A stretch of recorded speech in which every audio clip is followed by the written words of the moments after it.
Assalamualaikum warahmatullahi wabarakatuh. Perkenalkan, nama saya Christopher Lilin, program studi Kewirausahaan S1 Fakultas Ekonomi dan Bisnis. Dalam video berikut ini saya akan menjelaskan hasil review dari mata kuliah e-commerce dari pertemuan pertama sampai pertemuan 7. Baik, kita langsung pada materinya. Pada pertemuan 1, definisi dan kerangka kerja e-commerce.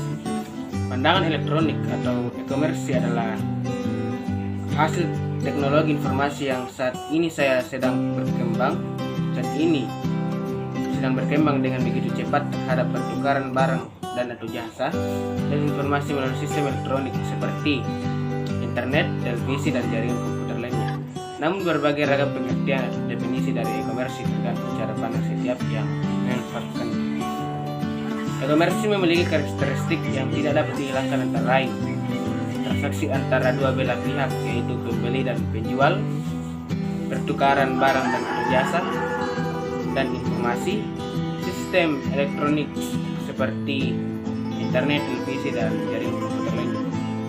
Hilangnya batasan dunia yang memungkinkan seorang berkomunikasi dengan orang lain secara efisien dan efektif, ini secara langsung merubah cara perusahaan dalam melakukan bisnis dengan perusahaan lain atau konsumen menurut Finger Peter Kumar 2000. Pada prinsipnya, e-commerce menyediakan struktur bagi perusahaan untuk melakukan ekspansi proses bisnis internal menuju lingkungan eksternal tanpa harus menghadapi rintangan atau ruang yang selama ini menjadi isu utama. Ada 4 jenis relasi dalam dunia bisnis yang biasa dijalani oleh sebuah perusahaan. Yang pertama, relasi dengan pemasok, relasi dengan distributor, relasi dengan rekanan, relasi dengan konsumen. Model e-commerce business to business atau B2B. Yang kedua, business to consumer atau B2C. Yang ketiga, business to government atau B2B. Yang keempat, consumers to consumers atau C2C. Atau yang terakhir, mobile commerce atau M-commerce. Proses bisnis dalam kerangka e-commerce aktiva perdagangan konvensional tidak jauh berbeda dengan perdagangan berbasis elektronik atau e-commerce. Berbagai tahapan yang dilakukan aktivitas tertentu menjadi istilah ini disebut proses bisnis. 4 aliran entity yang harus dilakukan dengan baik, yaitu flow of goods, flow of information, flow of money. E-commerce memfasilitasi akses pengrajin dan UMKM. E-commerce memfasilitasi dalam melakukan promosi dan pengembangan pariwisata negara-negara berkembang dan skala global. E-commerce memfasilitasi pemasaran produk pertanian di pasar global. E-commerce menyediakan jalan bagi perusahaan di negara-negara miskin untuk masuk ke dalam rantai supply B2B dan B2B. Pada pertemuan 2, filosofi peranan elektronik komersi dalam kerangka bisnis. Titik ekstern pertama adalah kemampuan e-commerce untuk menjadi follower, dalam arti kita menirukan bagaimana bisnis konvensional dilakukan ke dalam sebuah arena baru di dunia maya. Misalnya, pasar tradisional yang merupakan tempat bertemunya secara fisik antara penjual dan calon pembeli digantikan oleh pasar virtual yang mempertemukan mereka yang terkoneksi ke jaringan internet. Kedua, uang kertas atau uang receh yang bisa dipergunakan sebagai alat pembayaran yang sah digantikan oleh uang digital atau digital money.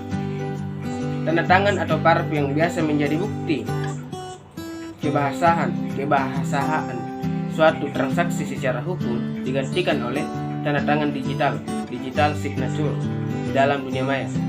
Yang keempat, produk-produk semacam dokumen atau teks, gambar, audio, dan video yang biasanya dijual secara fisik melalui berbagai medium penyimpanan telah diubah menjadi serangkaian kode digital yang siap ditransfer kapan saja dan lain sebagainya. Pada sisi ekstern yang lain, e-commerce dikatakan memiliki kemampuan untuk mentransformasikan karakteristik bisnis konvensional menjadi model bisnis yang sama sekali baru. Contohnya, mekanisme pasar bebas atau free primary market. Yang berikutnya aset fisik. Berikutnya berlakunya pepatah, you don't have to be big to become big. Saya ulangi, you don't have to be big to become big. Yang terakhir adalah mudahnya membangun. Perkembangan teknologi semacam e-commerce antara lain. Yang pertama, e-commerce tidak dilepaskan dari kerangka besar globalisasi dunia yang bertujuan untuk melakukan efisien pasar. Dengan dilakukan batasan-batasan wilayah, maka aliran informasi uang dan sumber daya lainnya akan terjadi secara bebas, sehingga hanya perusahaan-perusahaan yang menciptakan produk atau jasa yang termurah, terbaik, dan tercepatlah yang akan memiliki keunggulan kompetitif di pasar. Yang kedua, e-commerce akan secara efektif menjadi pemicu terjadinya efisiensi yang diinginkan di atas jika konvergensi industri komputer, telekomunikasi, dan informasi masing-masing negara telah mencapai tahap optimum. Yang ketiga, e-commerce hanyalah merupakan komponen sebuah sistem yang dinamakan sebagai komunitas digital. Lanjut pada pertemuan ketiga, mekanisme elektronik C-O-M-E-R-C dalam dunia bisnis, yaitu mempelajari e-commerce sebenarnya cukup mudah karena tidak jauh berbeda dengan memahami bagaimana perdagangan atau bisnis selama ini dijalankan. Yang membedakannya adalah tidaknya teknologi komputer dan telekomunikasi secara intensif sebagai sarana untuk melakukan dua hal utama, yaitu mengelola data menta menjadi informasi yang dapat dimanfaatkan bersama oleh para pelaku bisnis dan konsumen, dan mendistribusikan atau informasi tersebut secara cepat dan efisien ke seluruh komponen bisnis yang dibutuhkan. Ada dua hal utama yang bisa dilakukan oleh konsumen di dunia maya atau arena yang terbentuk karena adanya jaringan internet. Pertama adalah melihat produk-produk atau jasa yang diiklankan oleh perusahaan terkait melalui website-nya. Yang kedua adalah mencari data atau informasi yang tertentu yang dibutuhkan sehubungan dengan proses transaksi bisnis atau dagang jual beli yang dilakukan. Yang pertama adalah proses yang berkaitan dengan produk dan jasa fisik biasanya akan melalui rantai nilai seperti yang dilakukan oleh Michael Porter. Elemen kedua adalah intuisi. Salah satu prinsip yang dipegang oleh e-commerce adalah diterapkannya asas jejaring atau internet networking, di mana dikatakan bahwa untuk sukses sebuah perusahaan e-commerce harus bekerja dengan berbagai institusinya yang ada. Perusahaan tidak dapat berdiri sendiri. Sebuah perusahaan.com misalnya dalam menjalankan proses perdagangan elektronik harus bekerjasama dengan pemasok, pemilik barang, penyedia jasa dan pembayaran, bahkan konsumen. Ada 3 jenis tulang punggung teknologi informasi yang bisa dipergunakan dalam konteks perdagangan elektronik. Yang pertama, internet merupakan instruktur teknologi informasi yang merupakan pengembangan dan teknologi lama semacam LA. Yang kedua, extranet tidak lebih dari penggabungan 2 atau lebih internet karena adanya hubungan kerjasama bisnis antara 2 atau lebih lembaga. Contohnya adalah sebuah perusahaan yang membangun interface dengan sistem perusahaan rekannya atau pemasok distributor agen. Internet adalah gerbang masuk ke dunia maya di mana produsen dapat dengan mudah menjalin hubungan langsung dengan seluruh calon pelanggan di seluruh dunia. Yang keempat, pertemuan keempat, kita masuk pada pertemuan keempat. Tipe aplikasi e-commerce didefinisikan sebagai suatu tempat atau arena di dunia maya yang dimana calon pembeli dan penjual saling bertemu untuk melakukan transaksi secara elektronik melalui media internet. Dari definisi tersebut terlihat bahwa tipe bisnis yang terjadi adalah B2C karena sebagai penjual produk atau jasa perusahaan berusaha menghubungkan dirinya dengan e-market yang Noteband merupakan komunitas para pengguna internet yang ada di seluruh dunia. Yang kedua, customer care di aplikasi e-commerce.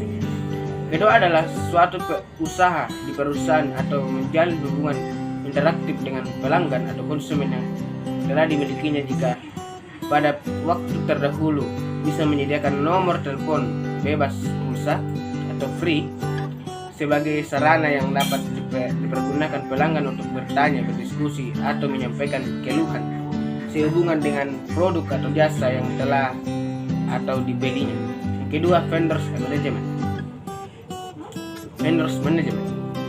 Hakikat dari sebuah bisnis adalah melakukan informasi bahan mentah menjadi sebuah produk atau jasa yang ditawarkan kepada konsumen. Dengan kata lain, mayoritas perusahaan pastilah memiliki pemasok atau bahan mentah tersebut. Samping itu, berbagai aktivitas penunjang seperti proses administrasi, pengolahan sumber daya manusia, dan lain sebagainya karena membutuhkan beragam barang yang harus dibeli di perusahaan lain.